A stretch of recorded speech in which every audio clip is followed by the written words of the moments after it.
We are living in a time of many challenges. All of our lives are subject to sudden and radical change.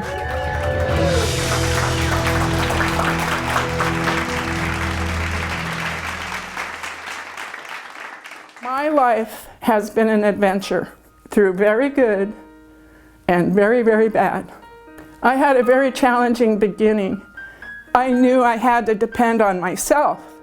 I didn't know where to turn or how to change myself, but I knew I had to change. I had to learn to live for a new day, no matter how bad today was. I finally stumbled upon a book about constructive living, and it was like so simple. It's like, oh man, I'm gonna try this. I didn't know if it was gonna work or not. Basically, I just started with setting my debilitating feelings aside and doing what needed to be done. And at the time, I was so depressed, it was hard to get out of bed.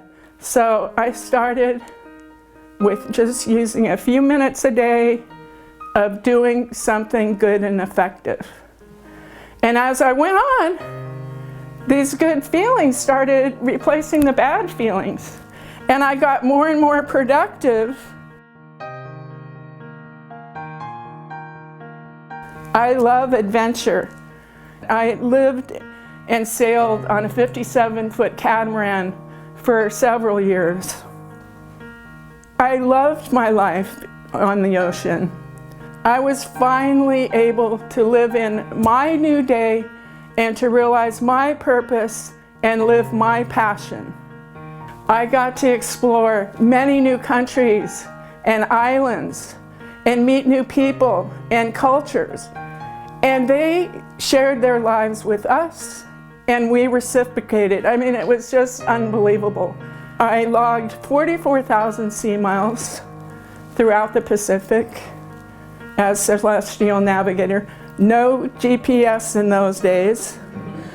I had to make the really hard decision. Everything that I loved was on that boat. But I was getting to feel that it was getting too much of a party boat.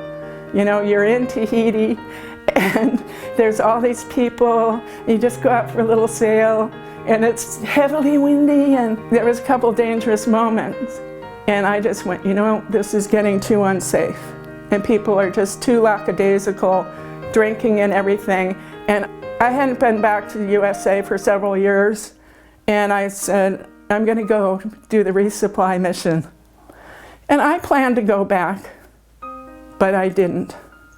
About a year after I left, the boat and all souls on board were lost at sea in a heavy storm. I will never know what really happened. But the grief had under the covers for a long time, grief. And the survivor's guilt lives with me to this day. I mean, here I was next to the captain of the boat, celestial navigator. I felt like I had abandoned them.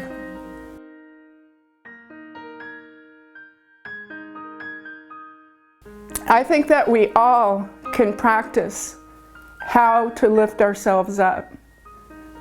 And that's what I did. I stopped and did another reevaluation of my life. I set new goals and I slowly lifted myself off the floor and got on with life, step by step. What I want to share is that we should all set new ambitious goals and strive daily to attain them, and check in with ourselves and update them on a regular basis. Are we really with the right person? Are we really doing what we want to do? Are we really in charge of our own lives? And are we prepared for the change? What you focus on is what you will manifest. And you must build new muscles around your feelings and beliefs. So work on focusing on what is good. Take responsibility to set your own sails on your own special course in life. Chart your progress. Leave behind the darkness and sail into the light. Be resolved to recognize your strengths. We all have strengths. And eliminate your limiting beliefs. Take the time to reinforce your positive beliefs and know what you offer to your family and to the world. Do things you can be proud of. Live the life you want to live. This is all available to you if you envision it and reach for it with intention. The power is within you to manifest your dreams. Despite all my hardships, grief, and being forced to start over many, many times, I know that there is a new day because I reached out for it and I sailed into it. There is always a new day. Thank you.